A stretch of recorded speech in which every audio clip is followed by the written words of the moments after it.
And a win for the red state attorneys general as a federal appeals court temporarily blocks President Biden's COVID-19 vaccine mandate on private companies. That's right. Texas Attorney General Ken Paxton joins us now on this massive news. So, Attorney General, the appeals court in New Orleans said that the vaccine mandate raises grave statutory and constitutional issues, and you agree with that.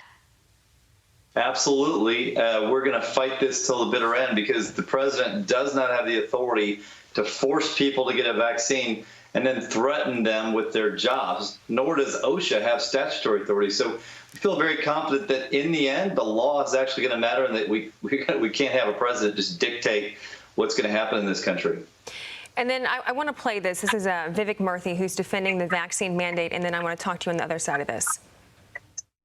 The president and the administration wouldn't have put these requirements in place if they didn't think that they were appropriate and necessary, and the administration is certainly prepared to defend them. If the law survives legal challenges, will the administration be extending the mandate to smaller employers with fewer than 100 employees? Certainly nothing is off the table at this moment. Well, of course, they've made it clear that nothing's off the table because months ago they were all saying, no, we have no right to do this, and now they're doing it. So I have kind of a two-part question for you here.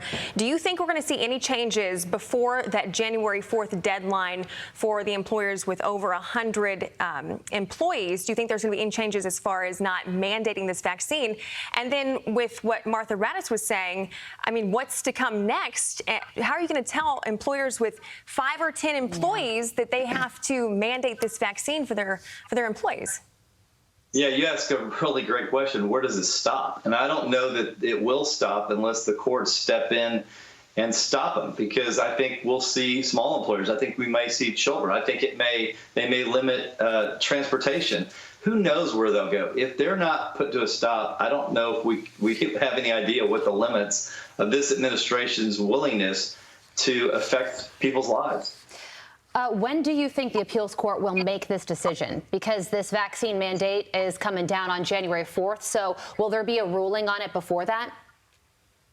Yeah, I think there will be. I mean, they've already put a stay in place, and we actually filed for another broader stay over the weekend. So I think you'll see some quick action on this. I think the courts know. I think the Fifth Circuit realizes how important this is to people's lives. And so, yeah, I do think we're going to get quick resolution to this. Yeah.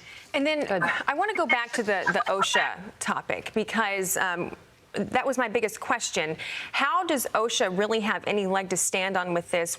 Make this make sense to me and the people who were a little confused when OSHA came down with this ruling. Is that in their jurisdiction to do this?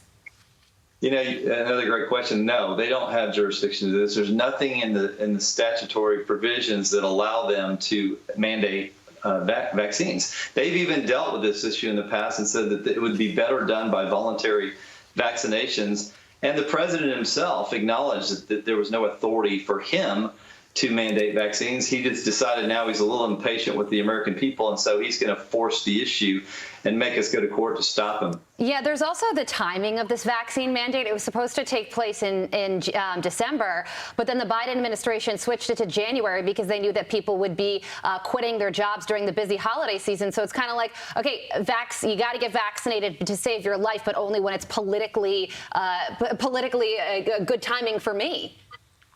Oh, exactly. And this is supposedly an emergency situation. That's the supposed power that OSHA is acting under, even though it's outside of their purview. And so it is odd that this emergency suddenly got to wait, 60 days or whatever the number of days. It is definitely not an emergency. And that's what people are hiding under the guise of the pandemic, and that's why all this is getting pushed through. Big news over the weekend, though, and Attorney General Ken Paxton, we know you are happy about it, and thank you so much for joining us this morning to discuss why. We so appreciate it. Thank you. Have a great day. I'm Steve Ducey. I'm Brian Kilmeade. And I'm Ainsley Earhart. And click here to subscribe to the Fox News YouTube page to catch our hottest interviews and most compelling analysis.